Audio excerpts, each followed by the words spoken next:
All right, the second question will begin with you, Congressman, and it is that this question is presented in partnership, I have to point out, with Mazon, the Jewish response to hunger. The House of Representatives adjourned on September 30th without taking action on H.R. 5504, that is the House version of the Child Nutrition Reauthorization Act. Our representatives have been presented with a Senate bill that cut food stamp benefits to pay for the remaining benefits in the legislation. How do you stand on H.R. 5504 specifically and on using food stamp cuts to pay for other programs in general? The program, once known as food stamps, is now referred to as SNAP. In the Recovery and Reinvestment Act, we added billions of dollars for SNAP, and the authorization for that program and the funding for that program was originally supposed to go out to 2018. It would now be about 2014 because of what you referred to, Scott, cutbacks used to fund the jobs bill that was passed.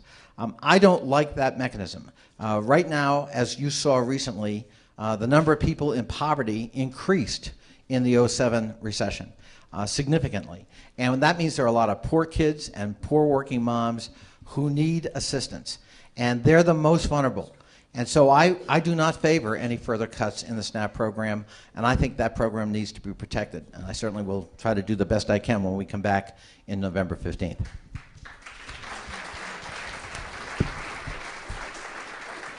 Could you repeat the question? Absolutely.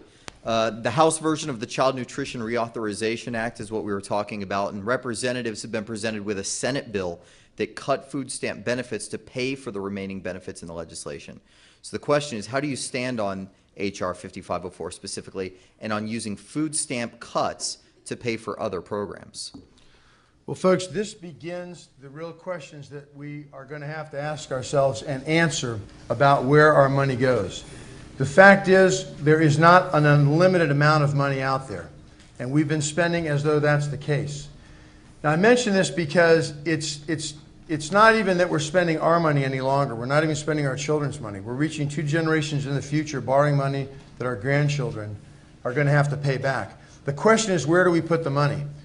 Education and helping the truly poor are 2 very, very important areas for us to put the money. But the best thing the government can do is create jobs. And the government can't create jobs itself. The government can only create conditions where job growth can occur. And that, okay. How much? I thought we had 3 minutes to answer the question. Oh, okay. No, he has 3 minutes. This is his 3-minute turn. No, no problem. No problem. Look, my only point is our economy is in trouble and continues to be. The single most important thing the government can do to grow the economy is eliminate uncertainty. Just tell us what's going to happen. If I think my taxes are going to go up, my health care costs, my energy costs, I'm going to sit pat. I'm not going to grow. American corporations are sitting on 30% more cash today than they were just 2 years ago because they're afraid to act. They don't know what's going to happen. The thing the government can do to reassure the markets is simply say the 2001 and 2003 tax cuts are going to be extended. Or, for example, the cap gains taxes are going to be cut to 0 on startups for 5 years. Venture money would pour into the markets. My point is that we must grow the economy. We've got to try to pull people out of poverty. The best way to do that is a job. So what I would like to see is the administration pivot off of where it's been headed and tell the markets what's going to happen so that businesses like mine aren't afraid to invest. No, I know my business like the back of my hand, but I'm not going to invest if I'm worried, if I'm not sure what's going to happen. The risk is too great. When you tell me such things as I just mentioned, it calms down the markets, giving businesses like mine the will to go forward investing and creating jobs because of economic growth. Now, again, all that said, I think that's government's most important responsibility. But when it comes to how government spends its money, education for our children and feeding those and helping those who truly cannot help themselves are 2 of the most important things we can do. So taking money from the child nutrition program is something we should avoid if we can at all costs. But again, it comes down to priorities.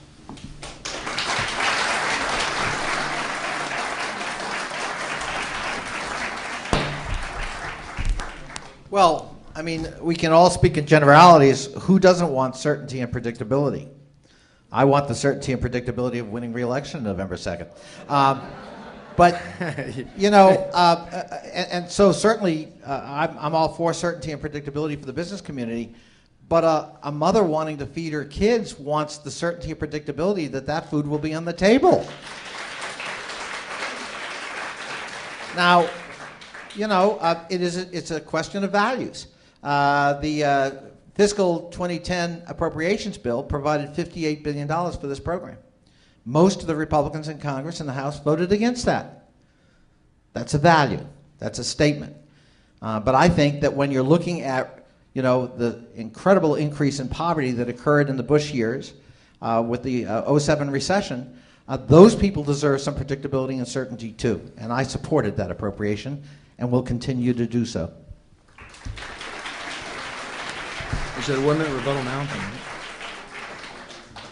Folks, Mr. Connolly is the most reliable anti-business vote in the most anti-business Congress in history.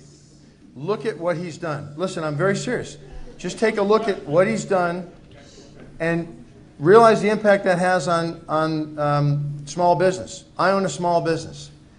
There's nothing a small business would rather do than grow, because the bigger our business gets, the bigger the payday down the road someday.